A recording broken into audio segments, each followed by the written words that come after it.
వివాహం పిలువబడినటువంటి యేసుక్రీస్తు ప్రభు మనకి ఇక్కడ కనిపిస్తూ ఉన్నారు. 21 అధ్యాయాలు కలిగినటువంటి ఈ యోహాను సువార్తలో దేవుడు చేసినటువంటి అద్భుతాలు 7 అద్భుతాలని మనం చూడగలుగుతాం. మొదటి అధ్యాయం నుండి 11వ అధ్యాయం వరకు యేసువారు 7 అద్భుతాలు చేసినట్లుగా మనం చూస్తాం. ఈ 7 అద్భుతాల్లో కూడా ప్రభువారు చేసినటువంటి మొదటి రెండు సూచక క్రియలు కూడా ఈ కానాలోనే చేసినట్లుగా మనం చూస్తాం. మొదటి అధ్యాయం నుండి 11వ అధ్యాయం వరకు 7 అద్భుతాలు ఉన్నట్లుగా చూస్తాం.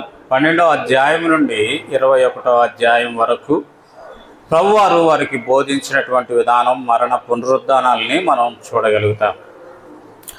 7 అద్భుతాలు ఏంటిది అంటే, మొదటిగా మనం చూస్తే ఈ 2వ అధ్యాయంలో మనం చదువుకున్నటువంటి భాగంలో చేంజింగ్ అంటే మార్చబడటం అనేటటువంటిది మనం చూస్తాం.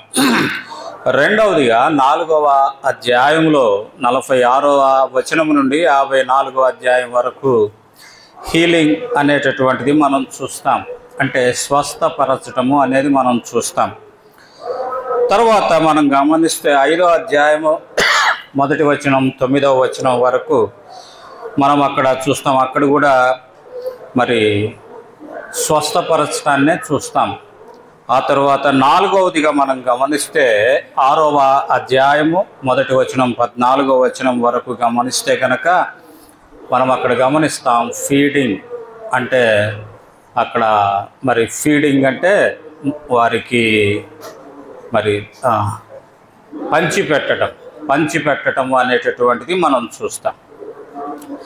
ఆ తర్వాత 15వ వచనము నుండి 25వ వచనం వరకు గనక మనం చూస్తే గనక అక్కడ నీటి మీద నడిచినటువంటి విధానాన్ని మనం అక్కడ చూస్తాం. యేసువారు నీటి మీద నడిచినటువంటిది మనం చూస్తాం. వాకింగ్ అనేది మనం చూస్తాం. తర్వాత మనం చూస్తే గనక 9వ అధ్యాయము మొదటి నుంచి మనం గమనిస్తే గనక 8వ వచనం వరకు అక్కడ ఉన్నటువంటి మరి పుట్టుగుడ్డు వాడిని స్వస్థపరిచినటువంటి విధానాన్ని మనం అక్కడ చూస్తాం.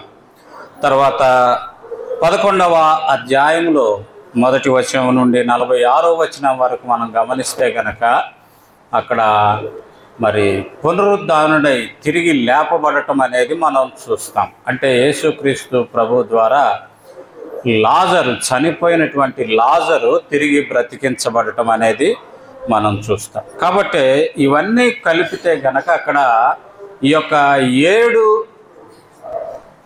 చేసినటువంటి ఈ 7టిని గనక మనం చూస్తే అక్కడ జరిగినటువంటి కార్యాలు 5 కార్యాలు ఏంటిదంటే, ఒకటి చేంజింగ్ అంటే మార్చబడటం, రెండవదిగా హీలింగ్ స్వస్థపరచబడటం, మూడవదిగా ఫీడింగ్ అనేది పంచిపెట్టటము, 4వదిగా వాకింగ్ నీళ్ల మీద నడవటము, 5వదిగా మనం చూస్తే రైజింగ్ తిరిగి లేవటము అనేటటువంటి కార్యాలు మనం చూస్తాం. ఈ కానా అంటే అర్థం ఏంటిది అంటే జమ్ముపాలెము అనేది అర్థం. కానా అంటే జమ్ముపాలెము అనే అర్థంగా మనం చూస్తాం.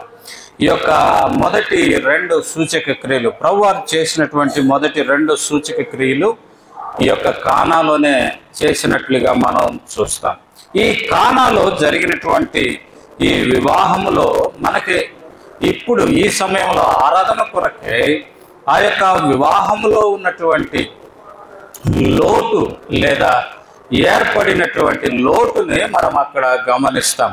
అక్కడ యేసు ప్రభువారి యొక్క తల్లి వచ్చి చెప్తుంది ఏమని అంటే, 3వ వచనంలో ద్రాక్షారసం అయిపోయినప్పుడు యేసు తల్లి వారికి ద్రాక్షారసము లేదని ఆయనతో చెప్పగా అనేటటువంటి మాట మనం చూస్తూ ఉన్నాం. కాబట్టి ద్రాక్షారసం వివాహములో ఆ దినాల్లో ద్రాక్షారసం ఇవ్వటం యూదుల ఆచారంగా మనం చూస్తాం. కాబట్టి ద్రాక్షారసము అయిపోయింది అంటే అక్కడ వారికి ఇంటికి వచ్చినటువంటి అతిథులకు మరి ద్రాక్షారసము ఇవ్వలేకపోవటం అంటే అక్కడ మనం గమనించేది ఏంటంటే ఈ యొక్క ద్రాక్షారసం అయిపోవటం ద్వారా ఆ యొక్క వివాహము జరుగుతూ ఉన్నటువంటి ఆ ఇల్లు అవమానపరచబడుతుంది, లోటు ఏర్పడితే అవమానపరచబడుతుంది అనేటటువంటిది మనం చూస్తాం. ఉదాహరణకి మన వివాహాల్లో కూడా వివాహం అయిన తర్వాత మనం భోజనాలు ఏర్పాటు చేస్తాం. వచ్చినటువంటి అతిథులందరికీ కనుక మనం భోజనాలు మరి వడ్డించలేకపోయామనుకోండి, మధ్యలోనే అయిపోయినది అనుకోండి, అయిపోతే ఏమంటారు వాళ్ళు? ఏమంటారు వచ్చినటువంటి వారు? ఓ అబ్బో పిలిచేర్లే అమ్మా, ఏమంటారు? ఓ అబ్బో పిలిచేర్లే, తిండి పెట్టడం కూడా వీళ్ళకి కదా, అవమానకరంగా మాట్లాడతారు, అవమానకరంగా మాట్లాడతారు. కాబట్టి ద్రాక్షారసము గనక అయిపోతే ఆ అతిథులకు వడ్డించడానికి ఇంకా వేరే లేదు. కాబట్టి వారు ఆ ఇంటి వారు అవమానపరచబడతారు అనేది మనం అక్కడ చూస్తాం కదా. నూతనంగా మరి దంపతులుగా చేయబడినటువంటి వ్యక్తులు, నూతనంగా జతపరచబడినటువంటి ఆ వ్యక్తుల యొక్క జీవితంలో సంతోషంగా ఆనందంగా గడపాల్సినటువంటి ఆ గడియలు ఎలా ఉంటాయంటే అవమానకరంగా తలదించుకునేటటువంటి విధంగా, పిలువబడినటువంటి వారిని పలకరించలేనటువంటి విధానములో ఆ యొక్క పరిస్థితి ఏర్పడుతుంది. ఆ యొక్క వాతావరణం అంతా కూడా గంభీరంగా మారిపోతుంది అనేది మనం అక్కడ చూస్తాం. కాబట్టి యేసు తల్లి అక్కడ జరిగినటువంటి విషయాన్ని మరి గమనించి, అక్కడ యేసు ప్రభు ఉన్నారు కాబట్టి యేసు ప్రభు యొక్క శక్తి ఏంటో తాను ఎరిగి ఉంది కాబట్టి తాను వచ్చి చెప్పిందయ్యా ద్రాక్షారసం అయిపోయింది అని చెప్పినట్లుగా మనం అక్కడ చూస్తాం. కాబట్టి ఒకవేళ అయిపోతే అక్కడ జరిగే పరిస్థితి ఏంటంటే అవమానకరమైనటువంటి పరిస్థితిని ఎదుర్కోవాలి. రెండవదిగా గమనిస్తే ఈ అవమానంతో పాటు ఆ ఇంటి వారికి అయిపోతే ఏముంటుంది? ఆందోళన అనేటటువంటిది ఉంటుంది. అయ్యో ఎట్లా ద్రాక్షారసం అయిపోయింది, ఇప్పుడు ఇంతమందికి మరలా తిరిగి మనం ఎలా సిద్ధపరచగలం కదా. ఇలాంటి ఆందోళనకరమైన అంటే టెన్షన్ అంటాం మనం, చెమటలు పట్టేసి అటు ఇటు తిరుగుతూ ఏం చేయాలో దిక్కుదోచనటువంటి పరిస్థితి అనేటటువంటిది కలుగుతుంది అనేది మనం అక్కడ చూస్తాం. ఎదుటివారి ద్వారా అవమానం కలుగుతుంది. ఈ అవమానకరమైన ఈ పరిస్థితుల్లో వారు ఏమవుతారు? టెన్షన్కి లోనవుతారు, ఆందోళనకరమైన పరిస్థితి. అయ్యో పిలిచేమే, వారికి సంతృప్తిగా వారికి మరి భోజనం కూడా అందించలేకపోయామే అనేటటువంటి ఆందోళనకి ఆ యొక్క ఇంటి వారు లోనవుతారు అనేటటువంటిది మనం అక్కడ చూస్తాం. నాలుగవదిగా మనం గమనిస్తే గనక అక్కడ వారిలో కలిగేటటువంటి మూడవది ఏంటిదంటే అపరాధ భావన కలుగుతుంది. అపరాధం, అయ్యో పిలిచేమో వారికి సరిగా మర్యాద చేయలేకపోయాము, పిలిచేమే కానీ వారిని సరిగా ఆతిథ్యం ఇవ్వలేకపోయాము అనేటటువంటి అపరాధము, తప్పు చేసినటువంటి భావన కదా. అనేక పర్యాయాలు మా ఇంటి దగ్గర తెనాల్లోనే ఒకసారి వివాహం జరుగుతుంది. మాకు తెలిసిన దగ్గర బంధువే, వాళ్ళు వివాహం జరుగుతుంది. వివాహానికి పెళ్లి కుమార్తె పెళ్లి కుమారుడు వచ్చారు. వాళ్ళు వివాహానికి వెళ్ళారు. అక్కడ చర్చిలో వివాహం జరుగుతూ ఉంది. చర్చిలో వివాహం జరిగి తిరిగి వివాహం అయిపోయిన తర్వాత తిరిగి వస్తూ ఉన్నారు. తిరిగి వస్తూ ఉంటే అక్కడ ఇంటి దగ్గర భోజనాల కొరకు టేబుల్స్ చైర్స్ అన్నీ వేస్తే కూర్చున్నారు. టేబుల్స్ చైర్స్ వేస్తే వచ్చినటువంటి బంధువులు అతిథులు మరి కూర్చున్నారు. వాళ్ళలో నేను కూడా ఒకడిని. కూర్చుంటే అరగంట అయింది భోజనం వడ్డించటంలే, గంట అయింది భోజనం వడ్డించటంలే, గంటన్నర అవుతుంటే చూసి పెళ్లి చేసుకున్నటువంటి వాళ్ళు కూడా వచ్చేస్తూ ఉన్నారు దగ్గరికి. చూసి ఎవరికి వాళ్ళు లెగుస్తూ ఉన్నారు. లెగిసేటప్పటికి అప్పుడు పెళ్లి కుమారుని యొక్క తండ్రి బజారు నుంచి ఆ దుంపలు బియ్యము అవి తీసుకొస్తున్నాడు. అప్పుడు తీసుకొస్తా ఉన్నాడు. చూసి ఎవరికి వాళ్ళు లేచి వెళ్ళిపోయారు. కాబట్టి ఎలా ఉంటుంది ఆ పరిస్థితి కదా? వచ్చిన వాళ్ళు ఎవరికి వాళ్ళు తిట్టుకుంటా ఉన్నారు. అరే భోజనం పెట్టడం కూడా చేత కాదురా వీడికి, ఎంతగా భయంకరంగా తిట్టుకుంటూ ఎవరి ద్వారా వారు వెళ్ళిపోయినట్లుగా మనం చూస్తాం.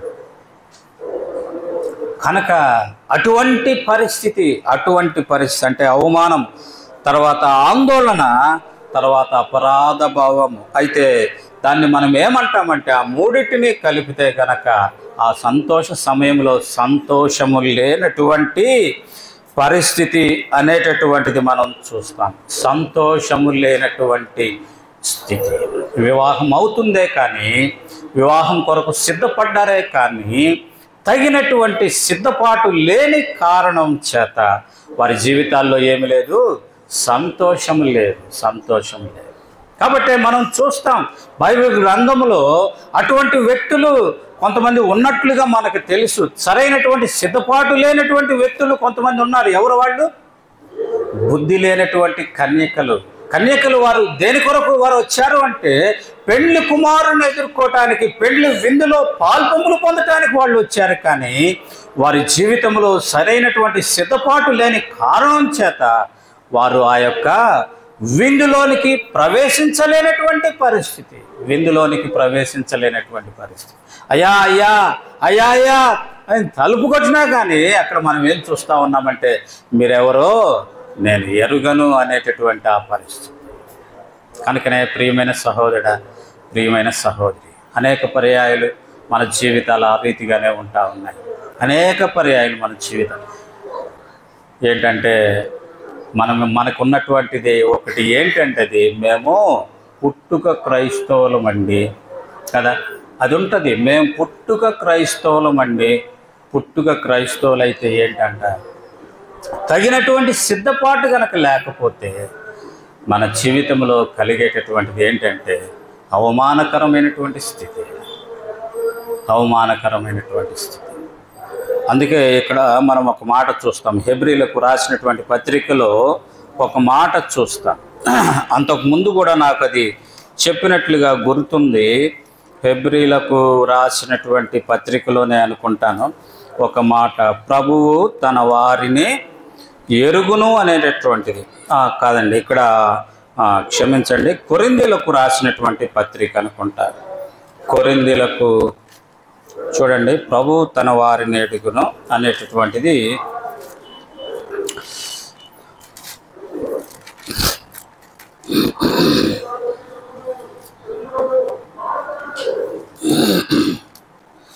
సరే అది ఎక్కడైతే ఉంది. కాబట్టి ప్రభు ఎరుగుతూ ఉన్నాము కానీ తగినటువంటి జీవితము మన జీవితాల్లో లేని కారణం చేత అక్కడ సంతోషము లేనటువంటి పరిస్థితి. కాబట్టి ప్రియమైన సహోదరుడా, ప్రియమైన సహోదరి, ఒకప్పుడు మన జీవితం అటువంటి జీవితంగా ఉంది. కాబట్టి ప్రారంభ జీవితం అదే. ఆదాము అవ్వలు వెళ్ళగొట్టబడటం అంటే అవమానకరమైనటువంటి జీవితం. కాబట్టి మనం గమనిస్తూ ఉన్నది ఏంటంటే అక్కడ సంతోషము లేనటువంటి స్థితి కలిగినటువంటి వారంగా మనం ఉంటా ఉన్నాం. ఆ కారణం చేతనే అందుకే అంటాడు ఇక్కడ యోహాను సువార్త 15వ అధ్యాయాన్ని గనక మనం గమనిస్తే అటువంటి జీవితంలో నుండి నన్ను ఏం ప్రభు అంటా ఉన్నట్టు చూడండి. మొదటి వచనం, నేను నిజమైన ద్రాక్షావళిని, నా తండ్రి వ్యవసాయకుడు, నాలో ఫలింపని ప్రతి తీగను ఆయన తీసి పారవేను, ఫలించు ప్రతి తీగ మరి ఎక్కువగా ఫలించవలనని దానిలో పనికిరాని తీగలను తీసు. కాబట్టి ప్రియమైన సహోదరుడా, ప్రియమైన సహోదరి, ఒకప్పుడు అవమానకరమైన జీవితం, ఒకప్పుడు మన జీవితం ఆందోళన పరచబడేటటువంటి జీవితం, ఒకప్పుడు అపరాధము కలిగినటువంటి జీవితం.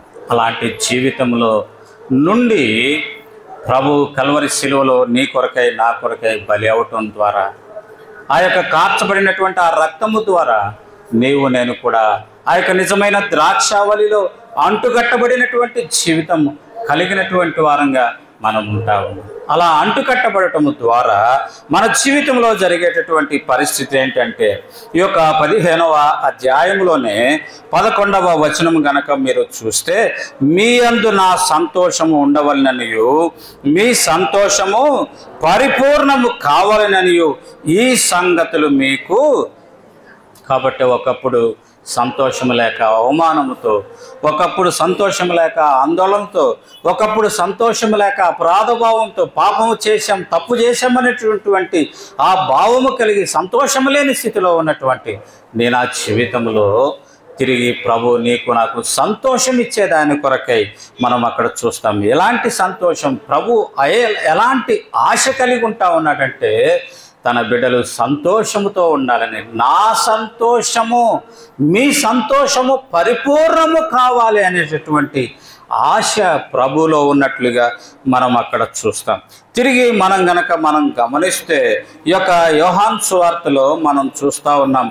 చూడండి 3వ అధ్యాయము మనం చూస్తే గనక 29వ వచనాన్ని గనక మనం చూస్తే, యోహాను సువార్త 3వ అధ్యాయము 29వ వచనం చూస్తే, పెండ్లి కుమార్తె గలవాడు పెండ్లి కుమారుడు అయితే నిలువబడి పెండ్లి కుమారుని స్వరము వినువాడు స్నేహితుడు పెండ్లి కుమారుని స్వరము విని మిక్కిలి సంతోషించును, ఈ నా సంతోషము పరిపూర్ణం. కాబట్టి పెండ్లి కుమారుని సంతోషము మిక్కిలి సంతోషకరమైనటువంటి స్థితిలో నీవు నేను ఉండాలి అనేటటువంటిది ఆ యొక్క ప్రభువారు మన జీవితాల్లో ఆశపడతా ఉన్నట్లుగా మనం చూస్తాం. ఆయన స్వరము వినగలిగినటువంటి, పెండ్లి కుమారుని యొక్క స్వరము వినగలిగినటువంటి స్థితిలోనికి నన్ను తీసుకొని రావటం ద్వారా ఆయన నా జీవితాల్లో సంతోషాన్ని నింపేదాని కొరకై ఆయన ఇష్టపడినట్లుగా చూస్తాం. పెండ్లి కుమారుని స్వరం మాకు ఎప్పుడు వినపడిందా? మీకు ఎప్పుడైనా పెండ్లి కుమారుడు అంటే యేసుక్రీస్తు స్వరం మనకి ఎప్పుడైనా వినపడిందా? విన్నారా మీరు ఎవరైనా? పెంతెకొస్తేలు అయితే మేము విన్నామంటారు. మీరు విన్నారా ఎవరన్నా? పెండ్లి కుమారుని స్వరం వినలేదుగా. మరి సంతోషం ఎక్కడుంది? ఎట్లా ఆరాధన చేస్తారు కదా? పెండ్లి కుమారుని స్వరం అంటే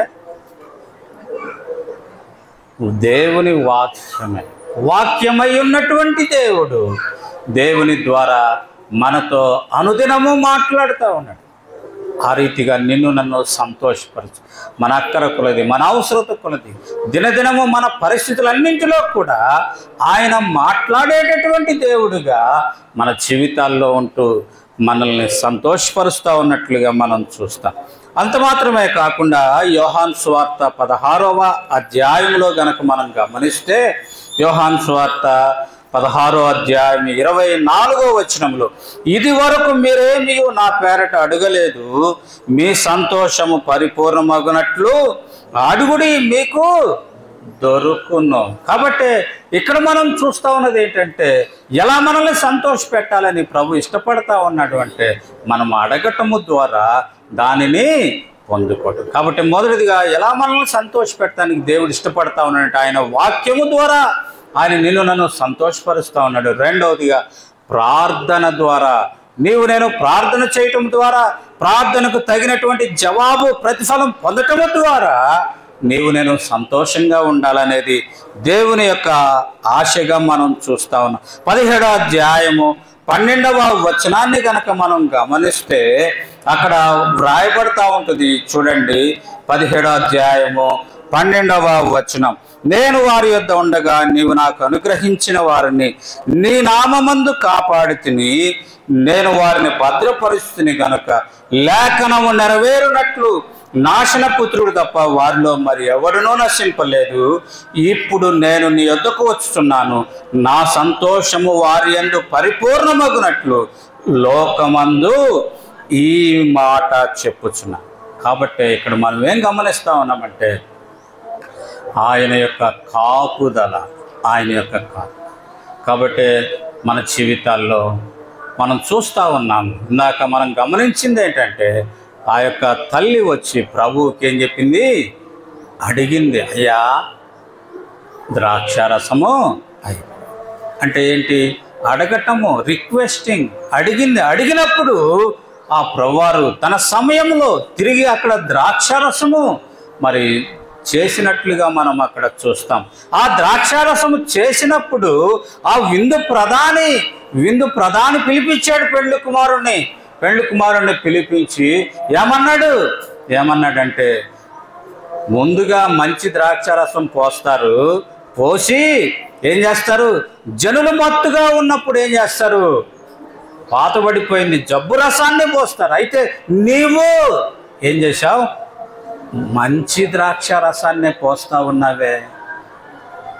అంటే దాని అర్థం ఏంటి, ఎంత సంతోషం ఎంత ఆనందం అతనికి కలిగి ఉంటుంది అనేటటువంటిది మనం చూస్తాం. కాబట్టి ప్రభువుని మనం కలిగి ఉండటం ద్వారా ప్రభువు ఇచ్చేటటువంటి ఆ సంతోషం, అంటే అవమానకరమైన స్థితిలో నుండి, మనం అపరాధము కలిగినటువంటి ఆ స్థితిలో నుండి, ఆందోళనకరమైనటువంటి ఆ స్థితిలో నుండి ఆ ప్రభువు నిన్ను నన్ను సంతోషకరమైనటువంటి ఆ స్థితిలోనికి తీసుకొని వచ్చినటువంటి ఆ విధానాన్ని బట్టి, ప్రభా ఒకప్పుడు నేను అపరాధముతో పాపము చేసినటువంటి పాప స్థితితో నేను మరి సంతోషము లేక నిరాశ నిస్పృహతో నేను ఉంటూ వచ్చానయ్యా. అయితే ప్రభా నీ రక్తము ద్వారా నన్ను సంతోషకరమైన స్థితిలోనికి తీసుకుని వచ్చావు అంటూ ప్రభువుని ఆరాధించే వారంగా మనం ఉండాలనేది దేవుని యొక్క ఉద్దేశంగా మనం చూస్తా ఉన్నాం. రెండవదిగా మనం గమనిస్తే గనక అక్కడ మనం గమనించేటటువంటి విషయం ఏంటిది అంటే, ద్రాక్షారసం అయిపోతే ప్రభు ఏం చేశాడంటే ఆ యొక్క పరిచారకులను పిలిచి ఏం చేశాడు, అక్కడ ఆ బాణలు నీళ్లతో నింపుడి. కాబట్టి అక్కడ ఉన్నది ఏంటంటే, ఒకటి ద్రాక్షారసం అయిపోయింది, రెండవది అక్కడ ఏముందంటే ఖాళీ రాతి బాణలు, ఎంటీ రాతి బాణలు. అంటే అన్నీ అయిపోయినాయి. సహజంగా అక్కడ ఖాళీ రాతి బాణలు ఎందుకు ఉండాలా, ఆ రాతి బాణలు ఎందుకు ఉపయోగిస్తారు అనేది అక్కడ మనకు ఉంది. అంటే చూడండి, అక్కడ ఏం రాయబడింది అంటే 6వ వచనం, యూదుల శుద్ధీకరణాచార ప్రకారము 2-3 తూములు పట్టు 6 రాతి బాణలు అక్కడ ఉన్నాయి. దేని కొరకు? శుద్ధీకరణ ఆచారం. అంటే వచ్చేటటువంటి వాళ్ళు కాళ్ళు కడుక్కోవటానికి ఈ రాతి బాణలు ఎట్లున్నాయి, ఖాళీగా ఉన్నాయి, అయిపోయినాయి, నీళ్ళు నింపలా. వచ్చేవాళ్ళు వస్తూ ఉన్నారు, నింపలా, ఖాళీ అయిపోయినాయి. అంటే అక్కడ మనం ఏమి చూస్తూ ఉన్నామంటే, ఖాళీ అనేటటువంటి స్థితి, ఖాళీ అంటే నిరాశ నిస్పృహ అనేటటువంటిది మనం గమనిస్తాం కదండి. రాతి బాణల్లో ఎదురుగా ఉన్నాయి, నీళ్ళు అయిపోతే మనం ఏం చేస్తారే, నీళ్ళు అయిపోయినారా మళ్ళీ నీళ్లు పట్టండి అంటాం. అట్లా వదిలేస్తామా? ఎవరన్నా వస్తే ఎలా వస్తారు వాళ్ళు? కాళ్ళు కడుక్కోకుండానే లోపలికి వస్తారు కదా. అలాంటిది మనం ఒకసారి చూసాం. ఎక్కడ మత్తయి సువార్త 22వ అధ్యాయంలో మనం గమనిస్తాం కదా. ఆ యొక్క విందు యజమాని వచ్చి చూస్తూ ఉన్నాడు, అందరినీ కూర్చున్న వారిని చూస్తూ ఉంటే ఒకడు కనపడ్డాడు. ఏమిటి? పెండ్లి వస్త్రము లేనటువంటి వాడు కనపడ్డాడు కదా. కారణం ఏంటిదంటే అక్కడ వస్త్రం ఇచ్చేవాడు లేడు, తన సమయానికి రాలేకపోయాడు, లేదా వాడేదో దొంగతనంగా ప్రవేశిస్తూ వచ్చాడు. కనుకనే అక్కడ జరిగింది ఏంటంటే, వీని కాళ్ళు చేతులు కట్టి వెలుపటి భయంకరమైనటువంటి పరిస్థితి. కాబట్టి ప్రభు చూశాడు, ఖాళీ రాతి బాణలు ఉన్నాయి. అనేక పర్యాయాలు మన జీవితంలో ఆ రీతిగా మనం ఉంటాం. ఖాళీ చేయబడిన వారంగా మనం ఉంటాం. తద్వారా మనకు తెలుసు, ఒక అతనికి దయ్యాలు పడితే వదిలించబడిన తర్వాత ఆ రీతిగా కొనసాగుతూ ఉన్నాడు.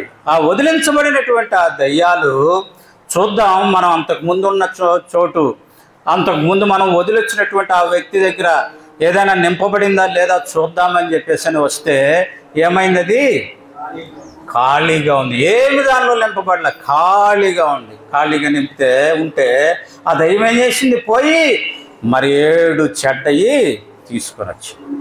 తీసుకొని వచ్చి మరలా దూరినాయి, మరలా దూరినాయి. కాబట్టి ఖాళీ జీవితం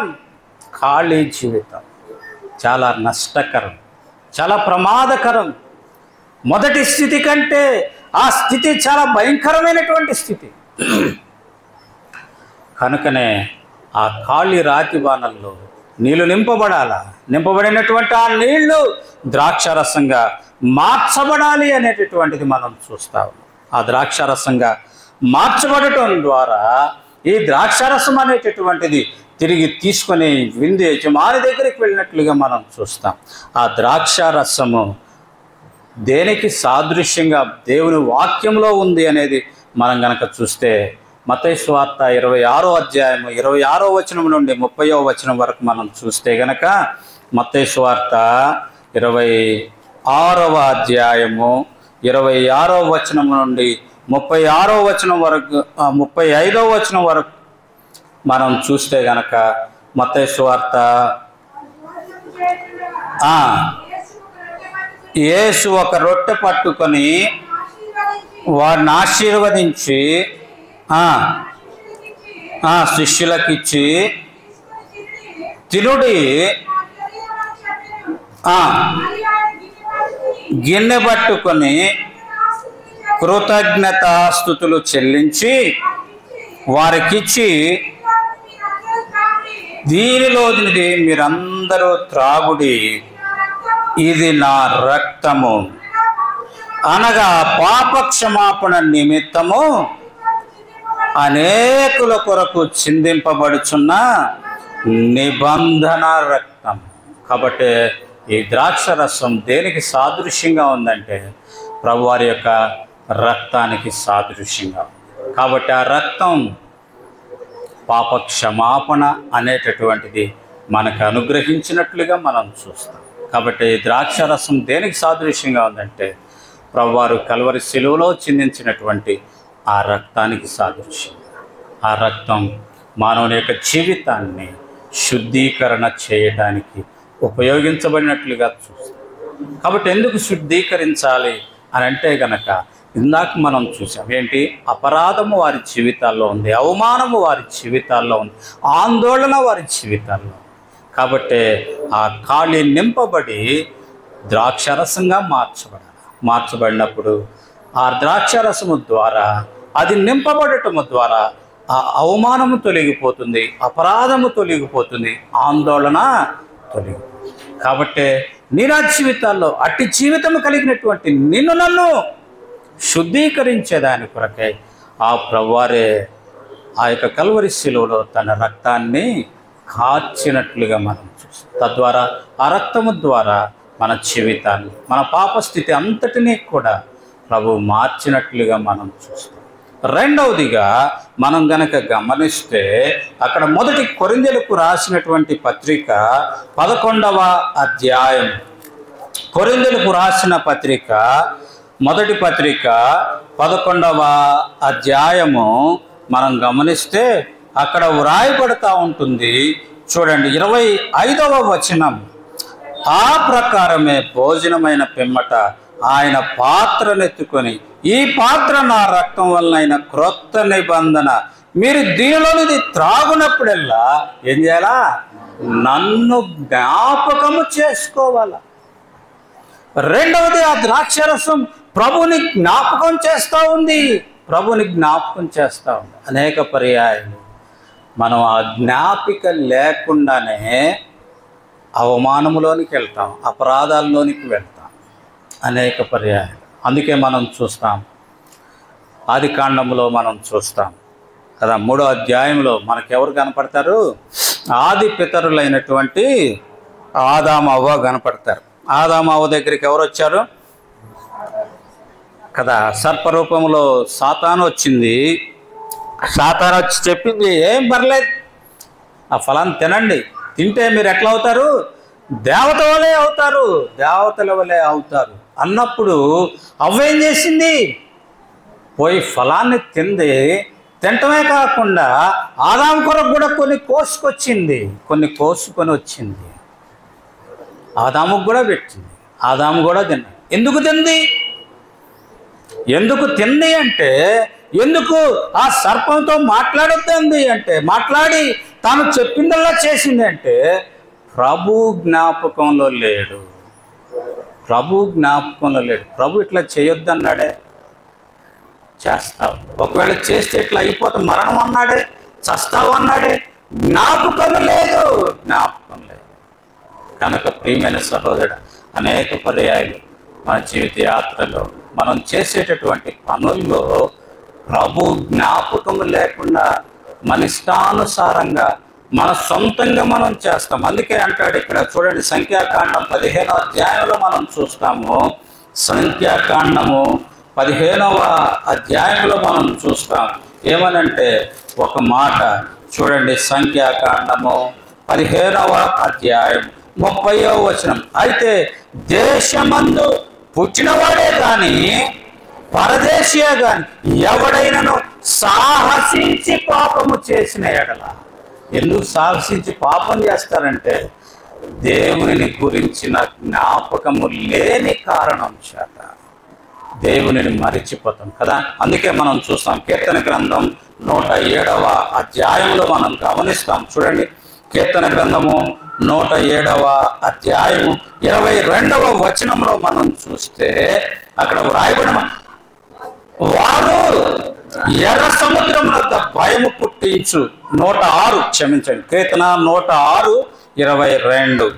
ఎర్ర సముద్రం వద్ద భయం పుట్టించు క్రియలు చేసిన తమ రక్షకుడైన దేవునిని మరచిపోయిరి అనేటటువంటి మాట మనం చూస్తాం. అక్కడే 13వ వచనం కూడా, అయినను వారు ఆయన కార్యములను వెంటనే మరచిపోయిరి, ఆయన ఆలోచన కొరకు కనిపెట్టుకోకపోయారు. కాబట్టి అనేక పర్యాయాలు మన జీవితంలో దేవుణ్ణి జ్ఞాపకం లేని స్థితి, దేవుని మరిచిపోయినటువంటి స్థితి, మన ఇష్టానుసారంగా సాహసించి పాపం చేసినటువంటి ఆ స్థితి, తద్వారా మనం అపరాధులమైన స్థితి, అవమానము పొందినటువంటి స్థితి కలిగినటువంటి వారం. అయితే ప్రభు ద్రాక్షారసానికి సాదృశ్యమైనటువంటి ఆ యొక్క రక్తం మన జీవితాల్లో దేవుని జ్ఞాపిక వారం వెంబడి వారం ప్రభు వల్ల మనం పాలు పంపులు పొందటం ద్వారా దేవుని జ్ఞాపిక కలిగినటువంటి జీవితాలుగా చేస్తూ వచ్చి, అందుచేత ప్రభా ఒకప్పుడు మరచిపోయినటువంటి జీవితం కలిగిన వాడిని. అయితే ప్రభా నన్ను కనికరించావు, నీ రక్తము ద్వారా నాలో జ్ఞాపిక ఉంచుతూ వచ్చావు, అందును బట్టి నీకు కృతజ్ఞతాస్తుతి కదా. చాలా సంఘాల్లో సంవత్సరానికి ఒకసారి ఉంటుంది, లేదా నెలకు ఒకసారి ఉంటుంది. కానీ ప్రభు తన దాసుడైనటువంటి దైవజనుడు భక్సింగ్ గారి ద్వారా వారం వెంబడి వారం మనం మర్చిపోకుండా, తప్పిపోకుండా, పడిపోకుండా మన జీవితాల్లో ఆ యొక్క రక్తం సాదృశ్యమైనటువంటి ఆ ద్రాక్షారసంలో మనం పాలిభాగస్థులమయ్యే స్థితి కలిపి, తద్వారా మనం అపరాధులము కాకుండా, అవమానపరచబడకుండా, మన జీవితంలో ఆందోళనకు స్థానం లేకుండా ప్రభు మనల్ని కనికరిస్తూ వచ్చు. అందును బట్టి మనం ఆయన్ని స్తుతించే వారంగా, మనం ఘనపరిచే వారంగా ఉండాలనేది దేవుని యొక్క స్థితి. అందుకే మనం చూస్తాం, న్యాయాధిపతుల గ్రంథం 9వ అధ్యాయము 13వ వచనంలో కనుక చూస్తే అక్కడ మనం గమనించేది ఏంటి అంటే, అక్కడ ద్రాక్ష చెట్టు అంటుంది ఏమనంటే, చూడండి, దేవునిని మానవులను సంతోషపెట్టు, నా ద్రాక్ష రసం నేను ఇయ్యక. కాబట్టి అది సంతోషానికి సాదృశ్యమైనటువంటిదిగా మనం చూస్తాం. కాబట్టి ఎప్పుడైతే ఆ ఖాళీ నింపబడిందో వారి జీవితాల్లో ఏమొచ్చింది? సంతోషముతో నింపబడినట్లుగా మనం చూస్తాం. కాబట్టి ద్రాక్షారసం అనేది మూడవదిగా దేనికి సాదృశ్యంగా ఉందంటే సంతోషానికి సాదృశ్యం. నాలుగవదిగా కనుక మనం చూస్తే సామెతల గ్రంథం 9వ అధ్యాయం 5వ వచనం 6వ వచనాన్ని కనుక మనం చూస్తే, సామెతల గ్రంథము 9వ అధ్యాయము మనం గమనిస్తే 9వ అధ్యాయము 5వ వచనం చూడండి.